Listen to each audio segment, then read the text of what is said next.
Muy buenos días, profesor Edgar, ¿cómo ha estado? Muy buenos días, profe, ¿cómo estás? Bueno, nuevamente buenos días, la grabación acaba de empezar. Mi profe, a continuación, el siguiente video corresponde a un video para entregar actividad número uno de la unidad número uno correspondiente al curso de creatividad dirigido por el docente Jonier Hernández.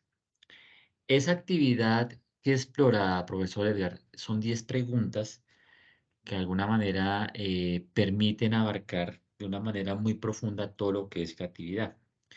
Frente a esas primeras preguntas, me permito hablar que algunos autores exponen la creatividad como un conjunto, como un consolidado de ideas valiosas, ¿sí?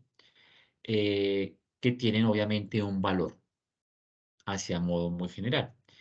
Pero, profe Edgar, hay que realmente profundizar lo que es valioso y lo que es original, porque no necesariamente lo original siempre presenta utilidad y no necesariamente lo valioso, ¿sí? De alguna manera presenta una solución a una situación cotidiana. Entonces hay que darle más profundidad a esa palabra y eso es lo que hace el taller en la mayoría de preguntas. Entonces, profesor Edgar, con lo que venimos desarrollando en el taller podemos de alguna manera construir algo más exacto de lo que es esta actividad y es de alguna manera generar, crear ideas, formular ideas que representen la solución a problemas humanos actuales. Problemas que no solamente están abarcados a economía, porque de hecho actualmente el sistema económico es muy bueno, tan bueno que solamente enriquece a unos cuantos, pero hay varios problemas gravísimos que es la parte social, mi profe Edgar. En las aulas todavía falta empoderar al estudiante, de alguna manera, darle esa reflexión social frente a que pueda reflexionar, a que pueda construir, generar soluciones a estos problemas sociales y que algunos problemas sociales como cuáles, mi profesor Edgar, los recursos naturales, la protección del medio ambiente, dar respuesta a las necesidades humanas y que esas respuestas sean en su gran mayoría conscientes y responsables. Entonces, cuando uno habla de creatividad, uno debe hablar en, de que sea algo, ideas originales, pero que esas ideas originales tengan un tinte de utilidad. Eso es más importante. O sea, cambiar esa palabra valioso a utilidad. Entonces, hay un punto muy importante en ese taller, profesor Edgar, que habla de las estrategias que nosotros los docentes debemos llevar a cabo en esas aulas. Y frente a la profesión que tenemos hoy en día de docentes y del curso de especialización en la Universidad Iberoamericana, nosotros formulamos unas estrategias pedagógicas muy importantes. Alguna de ellas es formular políticas públicas dirigidas al estudiante que puedan de alguna manera responder a las demandas de la sociedad, que el estudiante logre ejercicios de interacción con las comunidades vulnerables, eso es supremamente importante para que logre alcanzar un reconocimiento y reflexión social. También planificación de contenido, o sea, que el docente vaya construyendo de manera, vuelvo, repito, consciente y responsable contenidos para poder conocer, reconocer y analizar los problemas de desarrollo del ser humano. Ojalá esos problemas en su contexto, ¿sí? También como docentes tenemos la responsabilidad de crear ambientes educativos idóneos en donde haya ejes de participación y orientación llevadas al logro. Y también, como lo habíamos expuesto en la clase del profesor Jonier, de alguna manera llevar a cabo una intervención multidisciplinar en el trabajo que tenga el estudiante. Es decir, que él no solamente quede enmarcado o sesgado por sus conocimientos disciplinares, que no le permite de alguna manera llevar a cabo, concentrar conocimientos de otras áreas. Eso es supremamente importante para que él logre fundamentar su creatividad, mi profesor Edgar. Vale, profe, digamos que lo que has dicho reúne gran parte de lo que se reflexionó en torno a las preguntas del taller, yo quisiera solamente aportar algo y es en cuanto al papel y el rol que tiene el docente como promotor de la creatividad en los procesos de formación, ¿cierto? Porque muchas veces el docente puede ser ese digamos, ancla, ¿cierto? Para que la creatividad se pueda fomentar, se pueda desarrollar, o al contrario, puede ser ese obstáculo, ¿cierto? Muchas veces los docentes en sus prácticas educativas, pedagógicas y didácticas, lo que hacen, en vez de desarrollar la creatividad, lo que hacen es acabar con ella, ¿cierto? Muchas veces es importante tener unas pautas para la presentación de tareas, para la realización de actividades y demás, pero esas mismas pautas pueden ser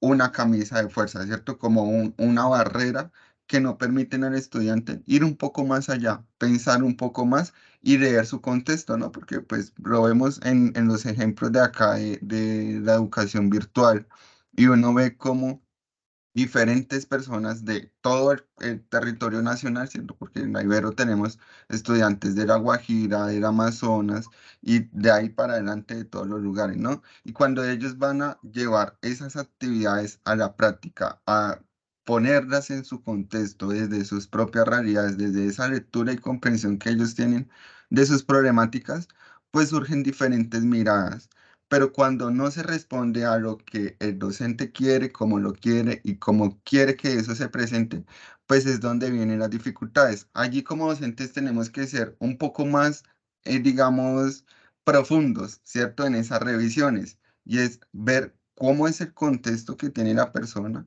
ver si realmente esos aprendizajes, esas competencias o como se denomina hoy, esos resultados de aprendizaje realmente están quedando y se están construyendo en el educando, ¿no? Porque digamos que pareciera que se cambiara esa perspectiva de ya no estamos transmitiendo, ¿cierto? Que es el debate que nos proponía Paulo Freire.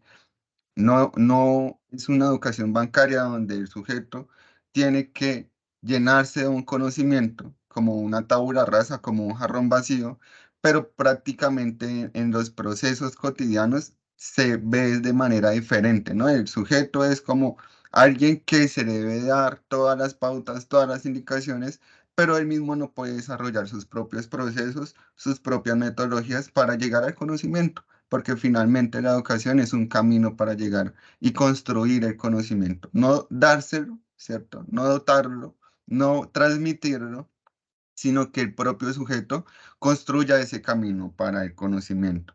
Entonces, en este sentido, la creatividad nos invita a eso, ¿cierto? Es a que hay diferentes formas, por eso nosotros acá en este documento reflexionamos sobre dos métodos de cómo llegar a la creatividad, que ambos son muy interesantes, pero el modelo de Genepler nos invita a tener digamos, un proceso de exploración, de generación, pero también el término que también lo charlábamos en el encuentro sincrónico y es el de la transferencia analógica, ¿cierto? Y es, tenemos un conocimiento de un contexto diferente y cómo podemos transmitirlo o traspasarlo, más bien, sería la palabra traspasar ese conocimiento para poder ver esa nueva realidad, ese nuevo contexto y asimismo generar ideas que puedan estar más acercadas a esas soluciones que se están buscando. Y allí, digamos, el fin es la resolución de problemas, ¿no? Y la creatividad, de cierta forma, es como se buscan soluciones originales, adecuadas y demás a los problemas que se presentan cotidianamente. Entonces, ese era el aporte. Muchas gracias, profe Ronald. Muchas Igualmente, gracias a doctor los Edgar. compañeros que vean este video. Esperamos que sigamos construyendo más conocimiento en torno a la creatividad, pero que realmente como docentes incentivemos la creatividad, porque no se trata de un discurso, se trata es de prácticas, ¿cierto? Y esas prácticas son las que llevan a que los educandos dejen ese papel de seguir las reglas, de hacer caso, que ese camino no nos lleva a la creatividad, sino en formar sujetos críticos que incluso nos lleguen a interpelar como docentes, ¿no? Esa es la función del docente, tenemos que generar la duda, tanto así de que duden de lo que nosotros le estamos diciendo, porque todos tenemos un interés y todos tenemos un discurso detrás de nuestras prácticas, ¿cierto? Y así como tenemos ese interés y ese discurso, también hay que cuestionarlo, ¿no? Desde nuestro rol como hombres, que tenemos digamos eso también uniéndolo un poco al tema de perspectiva de género, uno tiene un rol privilegiado, ¿cierto? En la educación como hombre, digamos, mestizo blanco en un país de tanta diversidad, pero también de tanta discriminación y exclusión, ¿cierto? Entonces, hay que asumir ese rol y empezar a cambiar esas prácticas y a promoverlas, ¿cierto? No solamente un discurso, sino realmente asumir ese compromiso de generar y aceptar también la creatividad. Entonces, muchas gracias, profe. Muy Profesor Edgar, interesante la charla de hoy y estaremos ahí hablando un poco más adelante de este tema que es muy interesante, la creatividad. bueno, mi profe, gracias. Bueno.